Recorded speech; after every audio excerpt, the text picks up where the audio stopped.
সুস্থতা যে কত বড় একটা নিয়ামত সেটা অসুস্থ হলেই বোঝা যায়। আসসালামু আলাইকুম, আপনারা সবাই কেমন আছেন? এই তো কয়েকদিন ধরেই আমার ছোট বাচ্চাটার এত বেশি জ্বর, যেটা কোনোভাবেই কমতেছে না। এমনিতেই তো আমার ছোট বাচ্চাটা অনেক বেশি দুষ্টামি করে, তো জ্বরের কারণে ও সারাদিনই বিছানায় শুয়ে শুয়ে জাস্ট টিভি দেখতেছে। তো তেমন কোনো কিছুই খেতে পারছে না। তো আমি বারবার একটু ঘুরিয়ে ঘুরিয়ে দুধ খাওয়ানোর চেষ্টা করছি। তো কিছু না খেতে পারলে দুধটা খেলে অন্ততপক্ষে একটু শক্তি পাবে। তো এই যে দুধ দিয়েছি, আর এর মধ্যে ও ঘুমিয়েও গিয়েছে। সিজনটা এত বেশি খারাপ যে ঘরে ঘরে সব বাচ্চাদেরই জ্বর।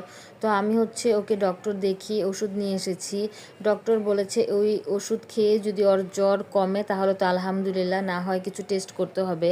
তো তারপরও ওর পাপা কোনো রিস্ক নিতে চাচ্ছিল না। আমরা দেন ওষুধ খাওয়ানোর পরেও ওকে একটু টেস্ট করিয়ে নিলাম ডেঙ্গু অ্যান্ড টাইফয়েডের।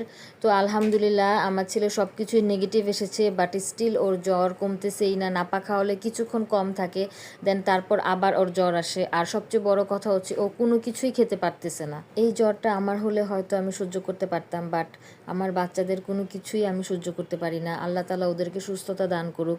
সবাই আমার বাচ্চাদের জন্য দোয়া করবেন। তো ওর জ্বরের সাথে সাথে অনেক বেশি ঠান্ডাও লেগে গিয়েছে, অনেক বেশি কাশি ছিল, নাক বন্ধ ছিল। তো সেই কারণে আমি ওকে গ্যাস দিচ্ছি। তো ছোটোবেলা থেকেই ওর ঠান্ডার সমস্যা ছিল, তো আমি গ্যাসের মেশিন বাসায় কিনে নিয়েছি। তো বারবার আমার ফার্মেসিতে যেয়ে গ্যাস দিতে হয় না।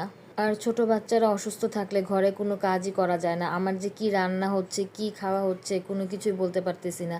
সারাদিন শুধু আমার ছেলেটাকে নিয়েই আমি ব্যস্ত থাকি। ওকে কি খাওয়াবো, ওর জ্বর কমতেছে কিনা, ও কি করবে। তো যাই হোক, আল্লাহ তাআলা আমার বাচ্চাকে সুস্থতা দান করুক। আর আমার বাচ্চার এই জ্বরের কারণটা হচ্ছে ও অনেক বেশি আইসক্রিম এবং কোক খায়।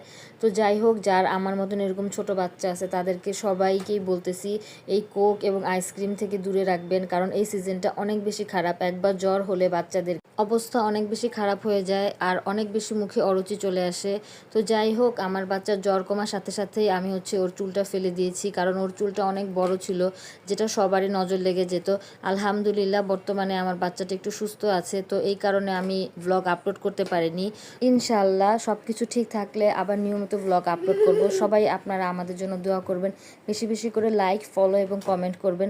তো আপনাদের সাথে দেখা হবে আবার নেক্সট কোনো ভিডিওতে। তত পর্যন্ত ভালো থাকবেন, সুস্থ থাকবেন। আল্লাহ হাফেজ।